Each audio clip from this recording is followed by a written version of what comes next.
श्री शिवाय नमस्तुभ्यम। जय भोलेनाथ। आप सभी को गुरु प्रदोष की हार्दिक शुभकामनाएं। आज के इस वीडियो में हम पाठ करेंगे गुरु प्रदोष व्रत कथा का। तो चलिए शुरू करते हैं। एक बार देवराज इंद्र और वृत्तासुर की सेना में घनघोर युद्ध हुआ। देवताओं ने दैत्य सेना को पराजित कर डाला। यह देख वृत्तासुर अत्यंत क्रोधित हो स्वयं युद्ध के लिए आ गया और उसने अपनी आसुरी माया से विकराल रूप धारण कर लिया। उसे देख सभी देवता भयभीत हो अपने गुरुदेव बृहस्पति की शरण में जा पहुँचे। देवताओं को आया देख गुरु बृहस्पति बोले, हे देवताओं, पहले मैं तुम्हें वृत्तासुर का वास्तविक परिचय दे दूं। वृत्तासुर बड़ा ही तपस्वी और कर्मनिष्ठ है। उसने गंधमादन पर्वत पर घनघोर तपस्या कर उमापति महादेव को प्रसन्न किया था। पूर्व समय में वह चित्ररथ नाम का राजा था। एक बार वह अपने विमान से कैलाश पर्वत पर चला गया। वहां उसने भगवान शिव के वाम अंग में माता पार्वती को विराजमान देख उनका उपहास कर वह बोला, हे प्रभु, मोह माया में फंसे होने के कारण हम स्त्रियों के वशीभूत रहते हैं, किंतु देवलोक में ऐसा दृष्टिगोचर नहीं हुआ कि स्त्री आलिंगनबद्ध हो सभा में बैठे। चित्ररथ के यह वचन सुन सर्वव्यापी भगवान शिव शंकर हंसकर बोले, हे राजन, मेरा व्यावहारिक दृष्टिकोण पृथक है। मैंने मृत्युदाता कालकूट महाविष का पान किया है, फिर भी तुम साधारण जन की भांति मेरा उपहास उड़ाते हो। अतएव मैं तुझे ऐसी शिक्षा दूंगी कि तू फिर ऐसे संतों के उपहास का दुस्साहस नहीं करेगा। अब तू मेरे श्राप से इसी क्षण दैत्य रूप धारण कर विमान से नीचे गिर। मैं तुझे श्राप देती हूँ। जगदम्बा भवानी के अभिशाप से चित्ररथ उसी क्षण राक्षस योनि को प्राप्त हो गया और त्वष्टा नामक ऋषि के श्रेष्ठ तप से उत्पन्न हो वृत्तासुर बना।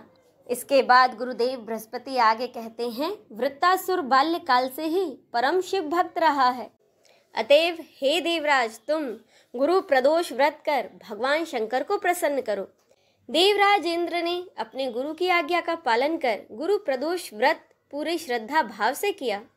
गुरु प्रदोष व्रत के प्रताप से देवराज ने शीघ्र ही वृत्तासुर पर विजय प्राप्त कर ली और एक बार फिर से देवलोक में शांति छा गई। पंचांग के अनुसार चैत्र माह के शुक्ल पक्ष की त्रयोदशी तिथि की शुरुआत होगी 9 अप्रैल को रात 10:55 से और इसका समापन होगा 10 अप्रैल को रात 1 बजे, यानी कि 11 अप्रैल 1 AM पर यह तिथि समाप्त होगी।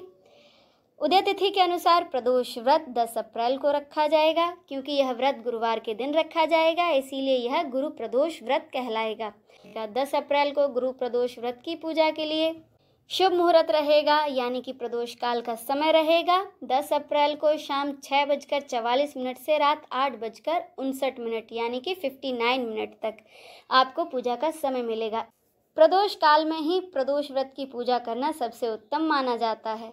मान्यता है प्रदोष काल में पूजा करने से महादेव अति प्रसन्न होते हैं और अपने भक्तों को अपनी कृपा का आशीर्वाद देते हैं। प्रदोष व्रत के दिन ब्रह्म मुहूर्त रहेगा सुबह 4:31 से 5:16 तक। अभिजीत मुहूर्त सुबह 11:57 से 12:48 तक। इस बार का प्रदोष व्रत 3 शुभ योग में है।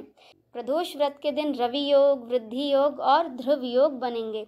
रवि योग दोपहर 12:24 से बनेगा, जो 11 अप्रैल की सुबह 6 बजे तक रहेगा।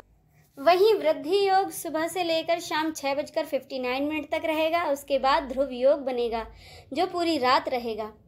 रवि योग में सभी प्रकार के दोष मिट जाते हैं। वहीं वृद्धि योग में आप जो भी शुभ कार्य करेंगे उसके फल में बढ़ोतरी होगी।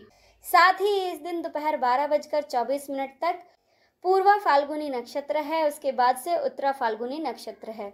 जो लोग अपने शत्रुओं से परेशान हैं उनको गुरु प्रदोष व्रत अवश्य करना चाहिए। माना जाता है कि इस व्रत के पुण्य प्रभाव से आप अपने शत्रुओं पर विजय प्राप्त करेंगे। आपके सुख, समृद्धि और धन में भी बढ़ोतरी होगी। साथ ही इस व्रत को करने से दाम्पत्य जीवन भी खुशहाल होता है। बोलिए भगवान शिव शंकर की जय, माता पार्वती की जय। हर हर महादेव।